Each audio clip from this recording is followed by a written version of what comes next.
Segenap puji beserta syukur selalu kita persembahkan kehadirat Allah Subhanahu wa taala. Selawat beriring salam keharibaan junjungan alam Nabi besar Muhammad sallallahu alaihi wasallam pada keluarga dan sahabat donanya sekalian. Tuku-tuku ibu-ibu sidang jamaah maghrib yang dimuliakan Allah Subhanahu wa taala.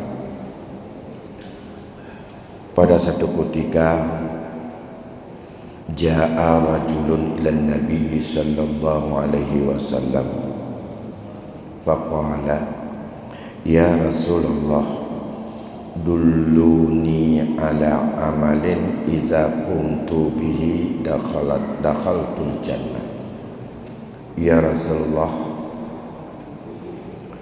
tunjukilah kepadaku satu perbuatan atau satu amalan, apabila aku melaksanakan amalan tersebut dapat membawa aku untuk masuk syurga. Faqala Rasulullah sallallahu alaihi wasallam, saat itu Rasul menjawab,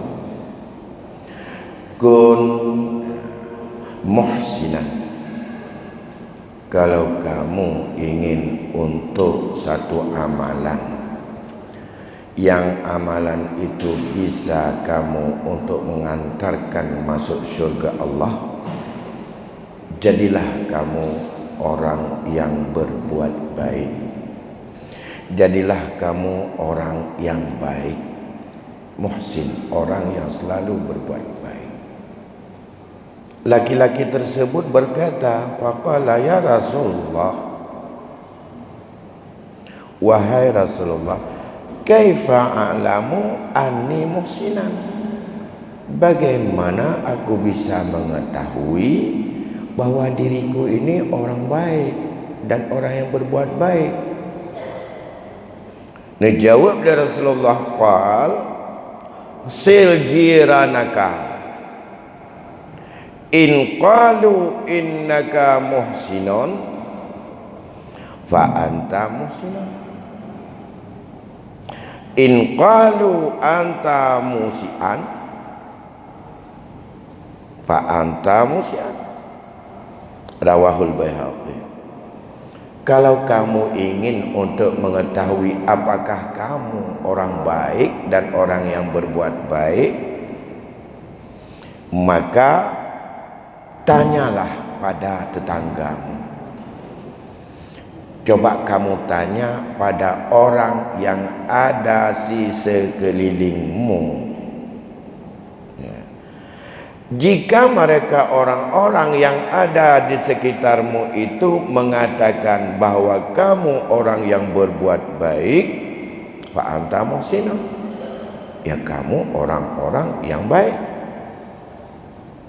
Dan andai kata mereka mengatakan anta musiun, kalau mereka kamu orang jahat, kamu orang yang jelek, kamu orang yang tidak baik, fa anta musi, maka kamu itu adalah orang yang buruk.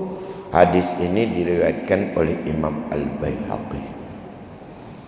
Dari hadis tersebut menunjukkan bahwa hakim yang paling adil, apakah dia orang awam untuk menilai kita atau dia orang pandai, apakah mereka itu orang yang taat atau mereka itu adalah orang maksiat, apakah dia itu orang yang kaya atau ia orang miskin, secara naluri, secara hakiki jiwanya akan mengatakan terhadap penilaian kepada saudaranya di tetangga itu adalah secara objektif, dan ia menjadi sebagai standar bahwa kita ini orang baik atau kita ini orang buruk.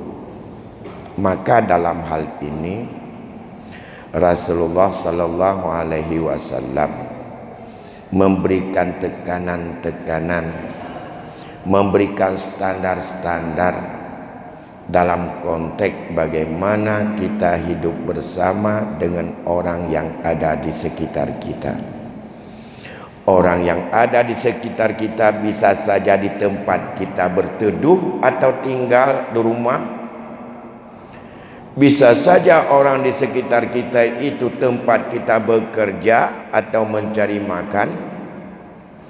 Kalau kita sebagai seorang tajir, tentu saja ya kedai-kedai dan toko-toko yang ada di kiri, kanan, muka, belakang dan orang nongkrong di depan kita, mereka akan menjadi saksi kepada kita sebagai tetangga ataupun orang yang ada di sekitar kita atau di lingkungan kita. Bisa saja kita itu adalah di tempat kerja, orang meja di samping segala macam itu, bagaimana mereka akan sangat objektif dalam memberikan penilaian. Oleh karena itu, maka standar kita baik tidak bisa kita ukur oleh diri kita sendiri.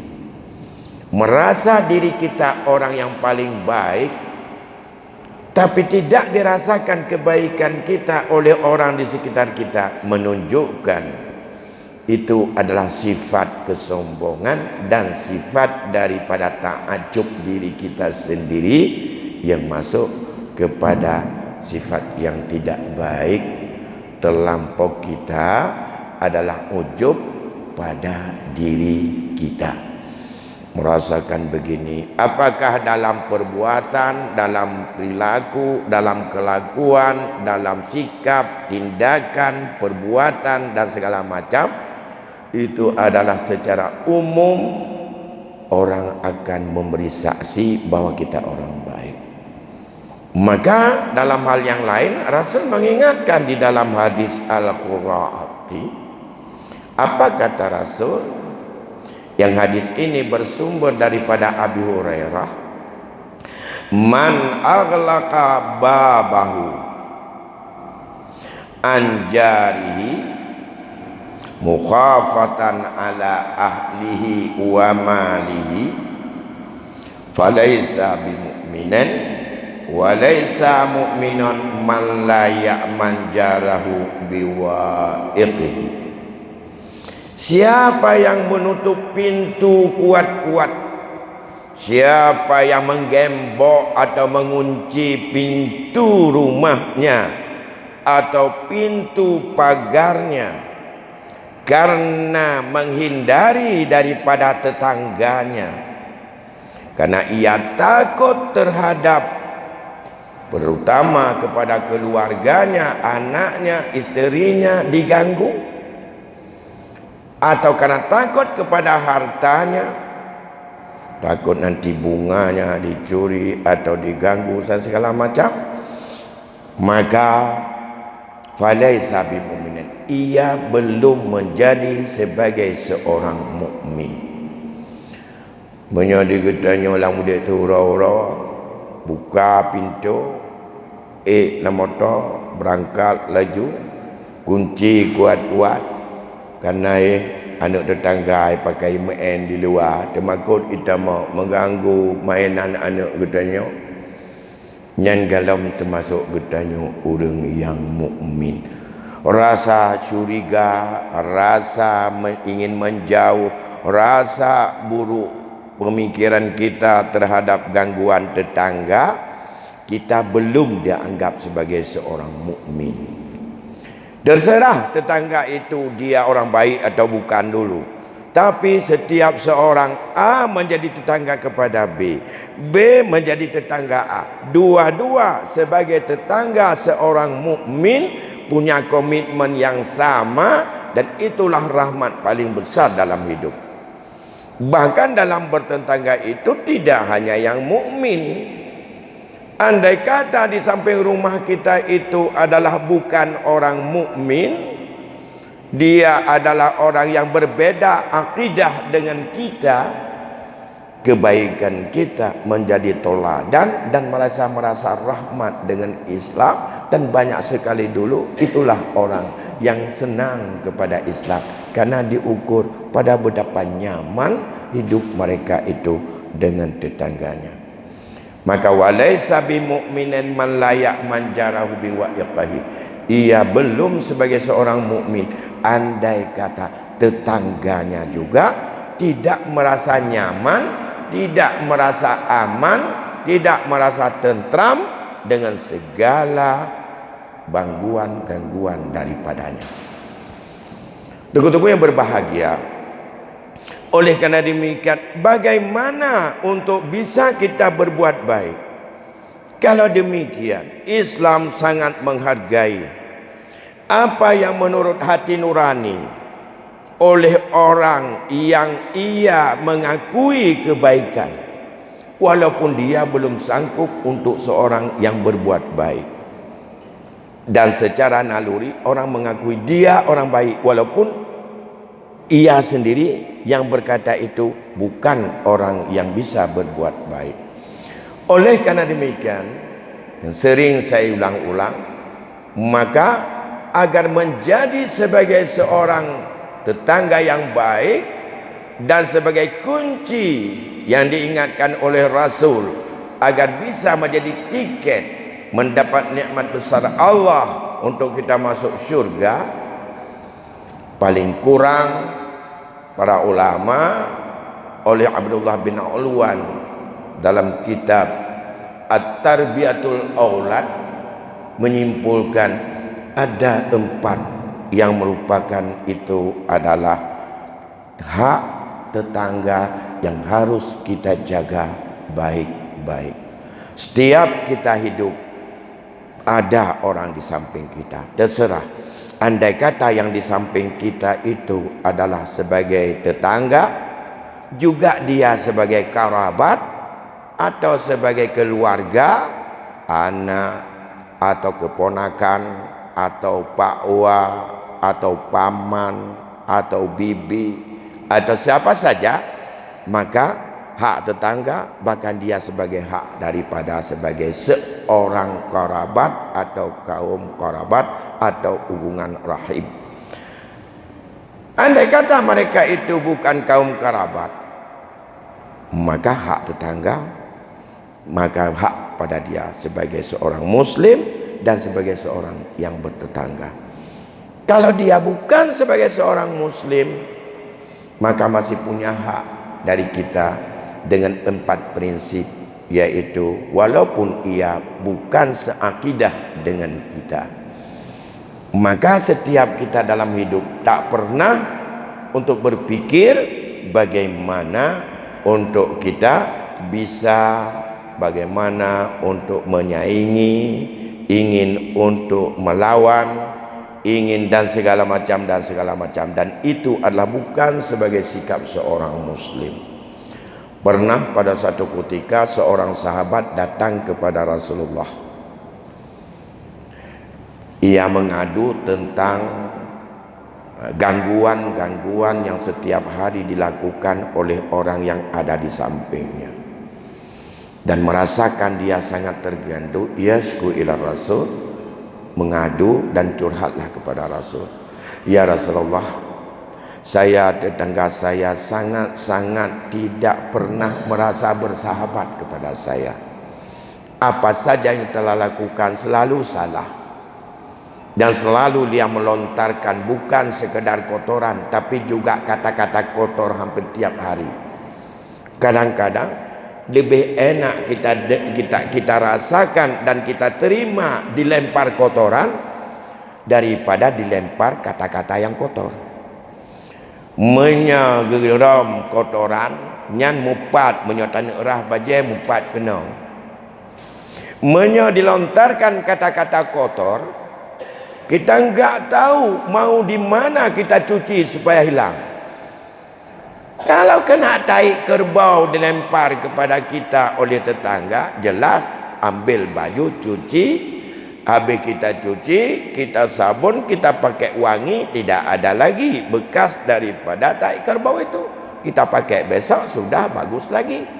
Tapi kalau kata-kata kotor jauh lebih mengikat dan melekat dalam jiwa kita. Yang susah bagaimana kita untuk bisa membersihkannya. Karena kata kotor itu nggak tahu di mana, mulai dalam telinga masuk sampai ke otak, ya bersarang dalam jiwa yang begitu menyakitkan. Ya macam-macam kata kotor itu. Maka siapa lebih susah bersabar menerima kotoran daripada kata kotor, lebih enak menerima kotoran daripada menerima kata kotor secara kejiwaan dan secara naluri manusia. Maka apa yang disampaikan dan dilihat itu, dia mengadu kepada Rasulullah. Lantas Rasulullah menjawab, baliklah dan kamu sabar, pulang ke rumah dan sabar, kata Rasul. Terhadap apa yang dikatakan begini begitu, ya sabar, baliklah kamu. 2-3 hari kemudian datang lagi, lapor lagi Rasul. Rasul, berat sekali ya Rasulullah, dia tidak ada berubah sedikit pun, terus untuk dia menghujat saya, terus dia mencari-cari bagaimana cara untuk dia menyakiti saya, terus dia bagaimanapun untuk mengganggu saya dan keluarga saya. Bahkan dengan segala macam ada niat tidak baik pada hatinya, ingin untuk membuat saya itu enggak betah dan supaya saya pindah di situ. Ada tujuannya entah apa. Mungkin ada keluarganya yang ingin untuk menguasai rumah saya agar mereka menjadi sebagai penguasa situ. Kata Rasul, pulanglah dan sabar. Udah 2 kali. Kemudian dia pulang, gak ada yang berani mendakwah dengan Rasulullah. Kalau perintah kali pegang lagi batu saya Rasulullah mentau. Namu bah, nyobrak tata ikut tele. Wah, sabar. Katanya. Ya, wah aku dia sabar. Masa kena bantah. Hai aku sabar dia, dah jaga ni ke Rasul. Kemudian ketiga kali datang dia. Sudah 2 bulan kemudian balik lagi pada Rasulullah. Dia curhat dengan yang sama lagi. Urun-urun tak, dan masalah tak, tetangga tak, masalah yang sama. Ketiga kalinya Nabi masih mengatakan pulang dan sabar. Sudah 3 kali pulang dan sabar. Sahabat ini tak pernah marah kepada Rasulullah, ya, karena memang perintah Rasul suruh pulang ya sabar, siap pulang ya sabar. Setelah pulang dan sabar 2 bulan kemudian gak sanggup sabar, balik lagi kepada Nabi. Lantas kalau demikian sekarang kamu pulang, masuk ke rumahmu, bawa dan angkat semua barang-barangmu, taruh di depan rumah di pinggir jalan. Kulkas angkat, tempat tidur angkat, lemari angkat, baju, kereta, semuanya tumpuk di pinggir jalan. Dia enggak berani nanya, setelah aku tumpuk aku bawa ke mana? Enggak nanya. Perintah Nabi putubit duduk pinggir jalan, putubit duduk pinggir jalan. Memang mangat menyongang Rasulullah. Menyongang kita nyo panena, nyan pu kan pegah. Yang icu talun entong jawab itu. Jadi ka et mendawa katanya. Dengan Rasul, ya sami'na wa ata'na.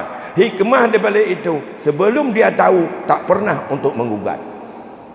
Apa tujuan, apa hikmah perintah Rasul setelah ketiga dan keempat kalinya? Perintah Rasul, pulang, ambil barang-barangmu, taruh di luar. Ya, berangkat dia pulang sampai ke rumah dengan isteri-isterinya, anaknya. Ayo, perintah Rasulullah hari ini seluruh barang-barang kita disuruh bawa keluar dan disuruh taruh, dituduh kumpul di pinggir jalan semuanya. Begitu pagi-pagi sudah dikumpulkan semuanya barangnya, sampai dengan alat masak, alat tidur, pakaian, kenderaan, apa saja kumpul. Truk, bak, punakan, nak kibah ikat ini jalan kena mandu. Akhirnya begitu orang-orang yang ada melewati jalan itu di sekitarnya melihat, ada apa ini? Mengapa kamu kau gini? Ya, pat rumah kau ini barang kata mondu. Sampaikanlah dia, ya karena saya ini petunjuk diberikan oleh Rasul, karena saya tak sanggup sabar bahwa tetangga saya menganggap saya ini orang paling jelek yang selalu ingin, karena dia enggak balas-balas. Kalau dimaki, ya udah maki, sabar terus. Tapi saya enggak sanggup sabar karena Nabi perintahkan suruh kumpul. Siapa tetanggamu? Ini, apa nama dia? Si Fulan. Apa kerjanya? Begini. Apa yang sampaikan kepada kamu? Ya, macam begitu. Setiap orang yang lewat semua mencercanya. Setiap orang yang lewat mendoakan dan memvonisnya sebagai orang jahat, sebagai orang yang jelek, sebagai orang yang buruk, sebagai orang yang tidak ada pri kemanusiaan, orang yang tidak berakhlak, orang yang sangat berperilaku baik. Jadi sudah makruf semua orang, sampai diketahui oleh semua orang, dan orang mengakui bahwa apa yang dilakukan dengan laporannya yang benar menunjukkan bahwa memang tetangganya ini adalah orang yang hatinya enggak bersih dan ingin mengganggu terus tetangga. Akhirnya siapapun yang lewat ingin mendoakan supaya dia celaka, mendoakan supaya dia itu, dan semua menyebutnya bukan orang baik. Tahulah dia semua orang sudah seperti itu, cepat-cepat dia pulang dan datang pada tetangga yang mengumpul barang itu. Wahai saudaraku, wahai tetanggaku, baliklah kalian ke rumahmu. Apa yang selama ini kamu lakukan kepadamu, yang kamu rasakan, maka yakinlah mulai hari ini tidak akan terjadi lagi. Aku akan menjadi kawanmu yang baik dan aku bersahabat denganmu dan menjaga daripada kamu ini sebaik-baiknya. Dengan itu rukun, lebih rukun di antara mereka. Caranya apa? Tak pernah untuk bertolak kisah. Orang maki kita, kita maki dia. Sekali sama dia, kita balas 10 kali. Nah, ini enggak ada selesai masalah. Karena bukan dengan sikap sabar, bukan menahan daripada marah yang sakit, tapi merujuk dan minta petunjuk kepada Rasul. Akhirnya dia selesai begitu, tetangganya ikut bantu, ambil barang kembali, masukkan ke dalam rumahnya, dan mereka akan menjadi tetangga yang baik. Sampai begitu Nabi sampai baru 4 kali menguji daya tahan sabar kita menghadapi daripada apa yang dilakukan oleh tetangga. 4 sifat, 4 hal yang harus menjadi tugas kita dalam hidup berdampingan dengan orang lain di mana saja, baik di tempat kerja, di tempat pengabdian, di rumah, di mana saja. Yang pertama, menurut Syekh Abdullah Al-Ulwan, apa kata beliau? Hendaklah kamu untuk tidak pernah membuat tetanggamu itu tersakiti. Alla yalhiqa, terhadap jiranmu itu azahu, tidak pernah terkena oleh seseorang terhadap tetangganya itu menyakiti perasaannya dengan apa saja yang kita lakukan. Apakah kita sasaran pada dia, atau dengan kita sendiri, atau perilaku kita. Nyuk dan ampun. Perbuatan yang menyakiti banyak, mulai tingkat perbuatan dosa yang paling besar, melakukan perzinaan kepada tetangga, tacu atas tetangga, tapungun tetangga, sampai kepada yang lebih tarom tetangga, taput dadu wadah tengah-tengah tetangga apa-apa le malam bedah bertanya ya peh palerat no kapukap ya kayak penangkara ya pekap gambar bak rumah radih kat tengah pole malam bedah tanya cok pale cok labang beton kedua kam bintih sabah dengan tetangga nyan mandu mengganggu. Itanya pele watanyan ke singa ya, tetapi itu mengganggu. Barangkali kita ada binatang sebelah sini, taik binatangnya lempar sebelah sana, kemudian nona tanya bro pupa ke dia segala macam, baik antai acok bro tanya pupa ke dia, semua yang menyakiti, mulai yang besar sampai yang kecil. Sehingga Nabi mengatakan seorang yang melakukan zina dengan tetangganya itu adalah lebih berat dan lebih jelek dibandingkan dengan berzina 10 kali dengan wanita lain. 3 dan berzina saban dengan dia berzina 10 dengan orang yang kon tetangga. Siapa saja yang mencuri sekali daripada milik tetangga, sama dengan dia telah mencuri 10 kali milik orang lain. Masih jauh lebih ringan ia mencuri milik orang lain 10 kali dibanding dia mencuri milik tetangga sekali. Ini yang pertama. Oleh karena demikian, segala perbuatan yang menyakiti tetangga hendaklah untuk kita hindari. Ini berubah terus. Zaman berubah, lingkungan berubah, orang berubah, budaya berubah. Kalau dulu pada masa Rasul tingkat membawa makanan, yang makanan itu berbau, maka harus, kalau tidak mau dibagi dengan tetangga, harus disembunyikan. Itu dulu. Sekarang bukan masalah makanan lagi, lebih dari itu. Seorang anak kita belikan remote ataupun mobil remote, dan itu mereka main di depan rumah, tapi itu dilihat oleh anak tetangga. Anak tetangga kita kunci pintu supaya enggak masuk, takut nanti mobil remote kita dibawa lari untuk dia. Itu adalah merupakan kondisi hari ini. Masa Rasul tidak ada mobil remote. Orangnya tanya macam temamnya tapua bugong, punan macam-macam yang dinodum cukup menghayum tak puduk bak tanya. Nyan hana menyakiti karena bungongnya kon mainan anak mi. Dan mahai ke belai ke yang minta bak lebuh biasa, kamu temu bak lebuh yang mahai lagi bak tanya. Itu tidak ada masalah. Ya, pokoknya standar dipakai bahwa apakah ini bisa berefek pada anda atau tidak. Oh, kita punya kereta, suara kereta kita besar atau tidak, standar atau tidak. Oh, kita punya kepentingan di tengah malam atau waktu istirahat siang, kita tahu tetangga habis siangnya tidur.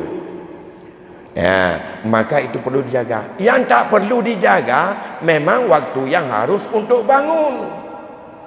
Nyan bahkan mungkin payah tak tok pintu-pintu kan nyan tanda sayang tetangga. Mana subuh. Saya pun mau tetangga sengat. Bantamu tu pintu katanya baca tapu dep motor tet nyan bengeh payah tak pegah. Nya sebenarnya dengan tet ngajaga dodo nun pakat ajak sembahyang subuh bet tengut le kena khawatir subuh. Kenapa kan kagak hoi di muazin as-salatu khairum minan naum.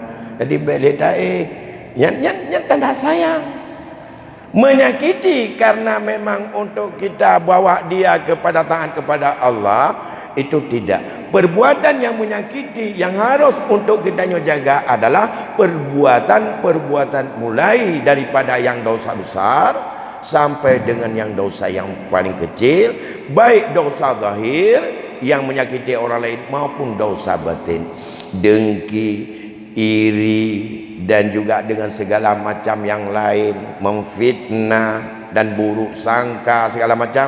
Dan ini yang harus untuk kita kikiskan sehingga tetangga kita seperti saudara kita. Mengapa? Dia yang membuat nilai kita. Standar baik dalam agama, apa kata dia? Walaupun dia bukan orang baik. Ini yang pertama. Yang kedua, wa ayyahmiyahu mimman yuriduhu bisu'in. Hendaklah senantiasa kewajiban kita untuk mengawasi dan menjaganya dari perilaku orang-orang yang ada keinginan buruk terhadapnya, bukan keinginan baik. Ada orang yang datang, ada orang yang ingin untuk mencelakakannya, maka kita yang menjaga. Oleh karena demikian, kalau memang tetangga dia anggap sebagai orang yang menjaga. Hari ini kadang-kadang memang dunia cukup terbalik. Kita lebih percaya pada anjing kita daripada tetangga.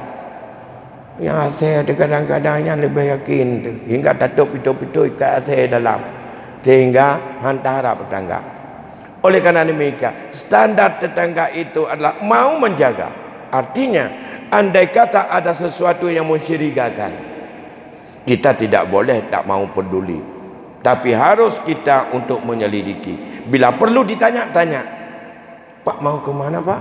ya, mau jumpai bapak ini, ada keperluan apa? Mungkin dia tidak ada di rumah, nanti saya akan sampaikan. Kalau dia sudah tampaknya dalam bicaranya itu tidak bersahabat, ya udah tinggi suara, jangan kita menjauh. Tetangga adalah mendekatinya.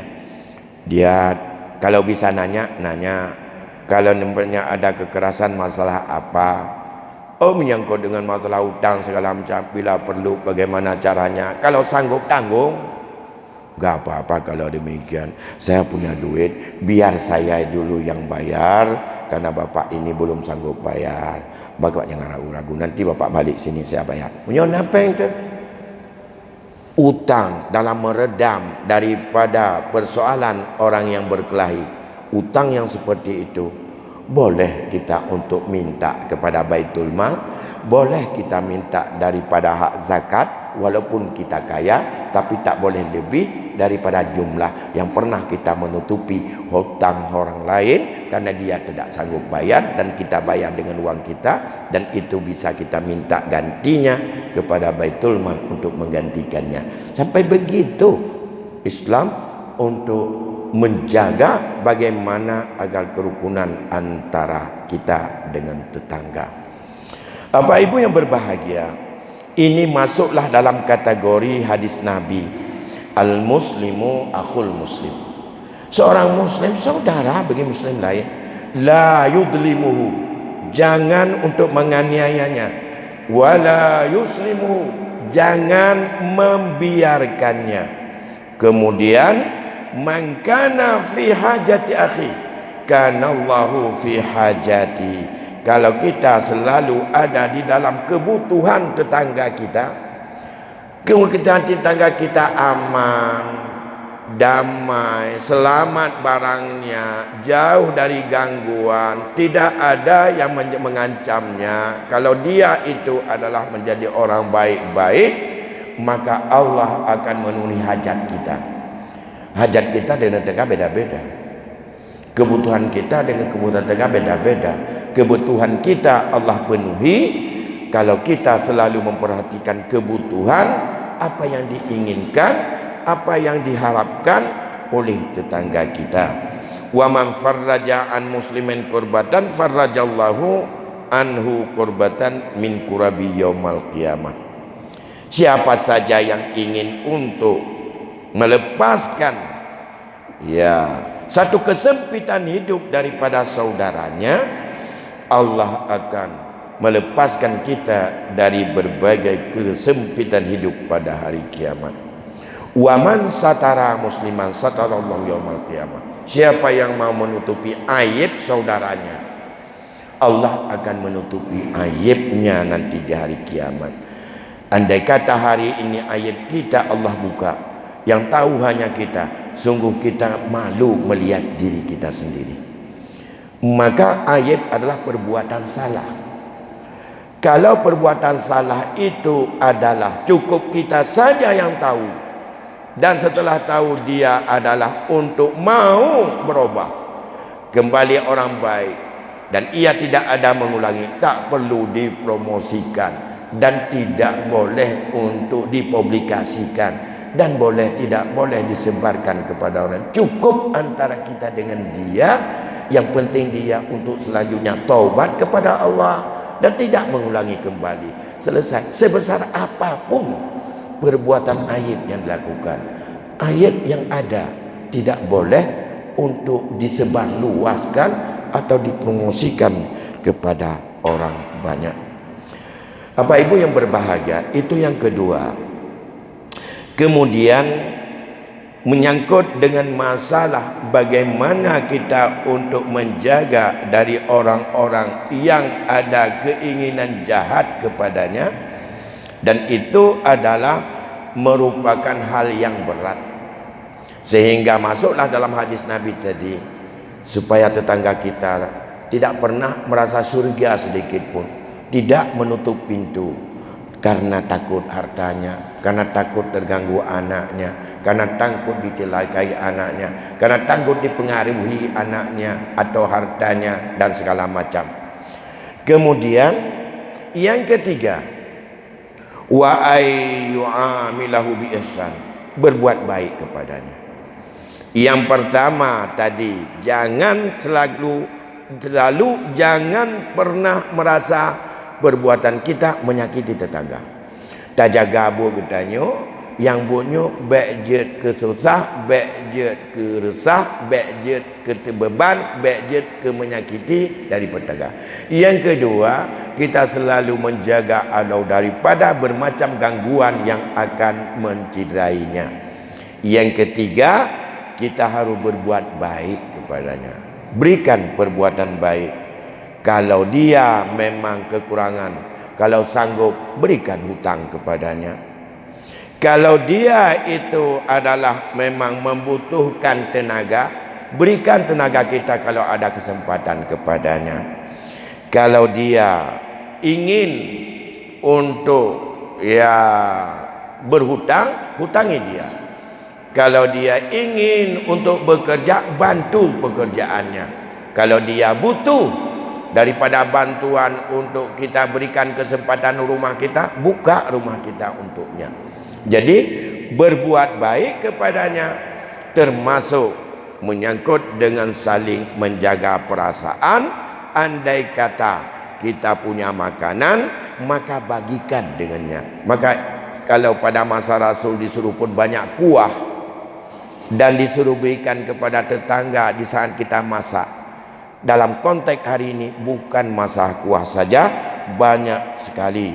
Jadi pada satu ketika Rasul bertanya, "At-tadri ma hakul jar?" Kalian tahu enggak apa yang menjadi hak tetanggamu? Rasul menjawab, "Iza ista'anaka a'antah." Kalau ia minta bantu kepadamu, kamu bantu. Ada laki bantu, beri je laki bantu. Punya tetangga kan, daripada aku laki bak tetangga, wate kemajuk, baku laki gede bak gop mentang. Ya. Rumah nah tetangga katanya motor nah urina dia kena melahirkan ada je laki bak tetangga. Wah aku takut hang gejo untuk. Munyo haibi dia orang lain lebih mangat daripada munyo aku laki agaknya hang bi nyan wah aku. Maka hang gejo laki dia orang.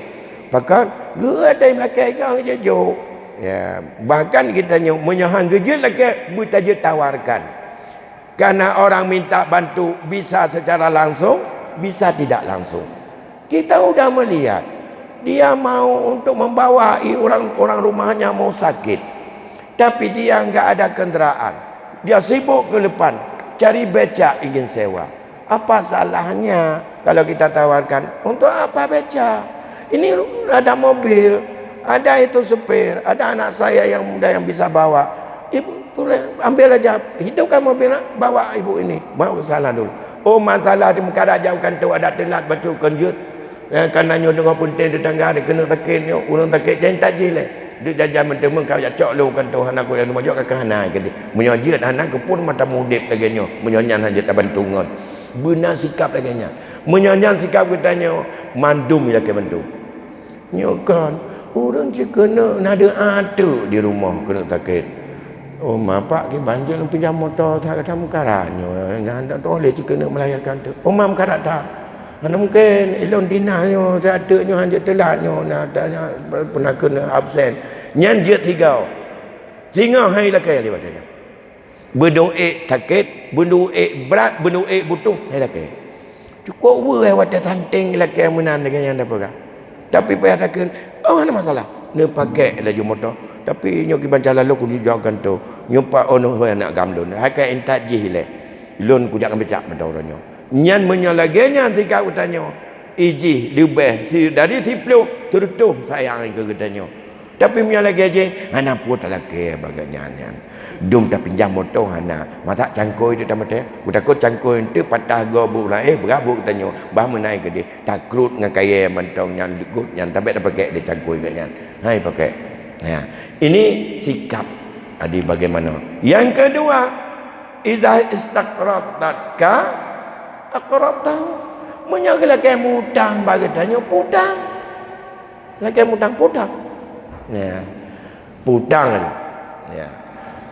Teman dikatanya kata kana mutah tapi iza iftakara uddata alaihi menyaganyan kagebutnya yak puah baga yak bayar bak dia mutang tingat bak bayar kedua kagetek tiga yang bahkan dalam ikan mutang ni kau tunjuk tak berapa perkara ni kau putang pen tak tertu kau mana nyupak 20 lebih hanalun tuan putang tingat lembatnya sedekah je mana nah lagi yang kadang diurang bahkan karena tetangga yang satu tidak pernah menjaga bagaimana perasaan jadi tingat gara-gara hutang water hetem bayar dia bagak gemterkah tu di mana tengku 7 juta sertuh na yupat nyok nah hanalun putang yo nyo adalah sedekah lun tuan lu bantu. Nah yang lagi yang sikap. Jadi yang kedua apabila dilakukan putang dia. Kemudian iza iftakara kaji kabutuh bayar. Iza marida uddatahu. Kata sakit jak kunjung. Sakit tetangga jak ngin. Baik dia orang lain ni pak dibayu katrok.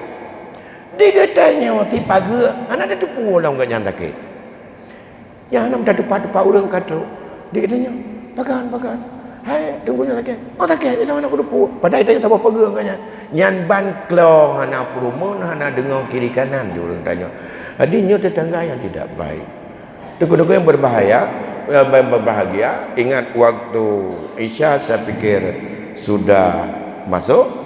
Dan kita padai sampai di sini dulu. Masih ada satu lagi yaitu nanti akan kita ceritakan dan akan kita lihat yaitu ayyuqabila jifa'u bil hilmi wasufri mampu kita hadapi apa yang ditimbulkan daripada keburukan tetangga itu mampu terhadapi dengan jalan halim, kasih sayang dan dengan penuh kemaafan. Yang itu nanti akan kita lihat bagaimana sikap daripada orang-orang awal dalam menyikapi itu semuanya supaya sampai kepada kita yang jadi muhsinan, orang yang baik dalam pandangan dan standar yang dinilai oleh tetangga kita. Lebih kurang tuan memang etno ile ba'ul yang berbagi malamnya, semoga ada manfaat kepada kita semuanya. Assalamualaikum warahmatullahi wabarakatuh.